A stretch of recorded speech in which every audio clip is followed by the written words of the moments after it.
And welcome back to the show. I'm Joe Concha along with my co-host Rick Unger and, of course, Newsmax executive editor Ken Chandler and Brad Hirschfield. Well, this is a great story. New York Times' Amy Chozick tweeting yesterday that the pro-Hillary group HRC Super Volunteers warned, quote, "We will be watching, reading, listening, and protesting co-ed sexism what's that? Coded sexism. Coded sexism. Co-ed, yeah, that wouldn't really work well. In an email to Ms. Chozick, yes. So, coded sexism, you ask? I'm so astounded by this story, I can barely get the words out. Yes, they have asked, or maybe demanded, that Amy not use the following words when writing about the First Lady. Got a pen? Okay, here we go. Secretive, polarizing, calculating, disingenuous, insincere, ambitious, inevitable, entitled, overconfident, and the phrases, will do anything to win, represents the past, out of touch.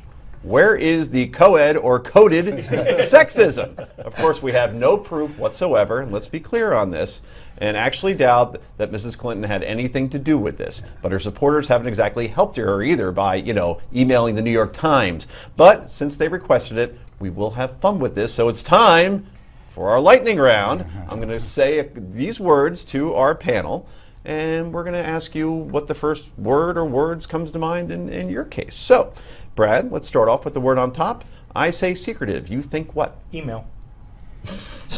Ken. I'd have to go with email as well. Very good.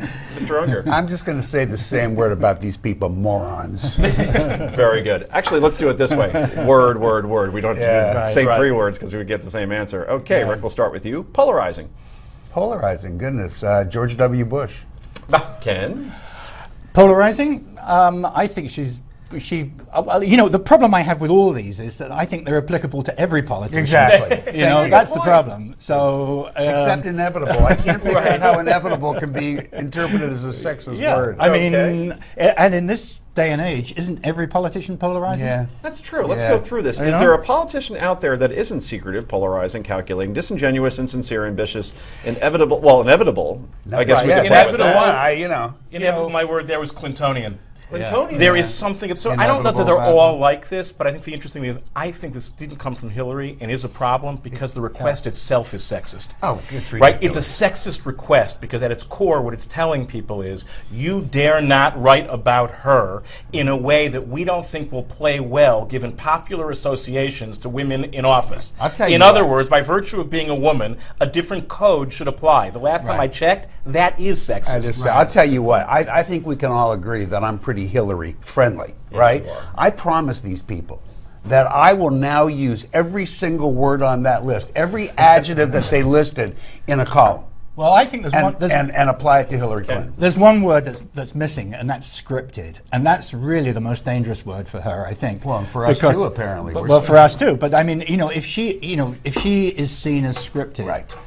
It's going to be a problem for her campaign. But that's not a sexist It's not thing. sexist, but I don't think but it's a any challenge of for her these as are a particularly sexist. I mean, I think that this whole thing that they're suggesting it's sexist is ridiculous. So I see the 2016 race, if Hillary runs and she is the Democratic nominee, it's going to play out like this. The race card goes away with President Obama. You remember, MSNBC had a whole list of words you can't say with President Obama. Golf, angry, Chicago, experienced, and food stamps. Who said you couldn't say that? There, on That various was shows policy. on there, there were whole segments that those words were dog whistles for. And yet I've used every one, seriously. In columns I have written about Barack Obama, I have used every one of those words. I'm sure you have. I have. Well, you're using a dog whistle. And nobody arrested me. Not the word police, no. But they But they did would talk like about to. it. Yeah. Apparently. And Those that's people the never difference. heard of the First Amendment. No, I but mean, this is they're warning journalists what words they can use? So the race card goes away, and now the gender card comes into I play. want to know who they are. And that's what's at center stage here, that any time Mrs. Clinton is going to be criticized, it'll say, well, you're picking on the girl. Exactly. And that's what happens when you don't have a lot of accomplishments to run on. Now, I get the resume's great, but in every resume, there's little subsets of what you accomplished in every job. And that's where I think they're always going to fall back on this. You're just attacking the woman, Brad. I think they will. Look, it's true and shouldn't be denied in this way to defang the whole thing. Certain traits that we value in men, we actually attack in women. There, it's true. We said it. It's a challenge. But to allow that to be an excuse to tell journalists if what they're you're not running- allowed to say is insane. And I want to be clear.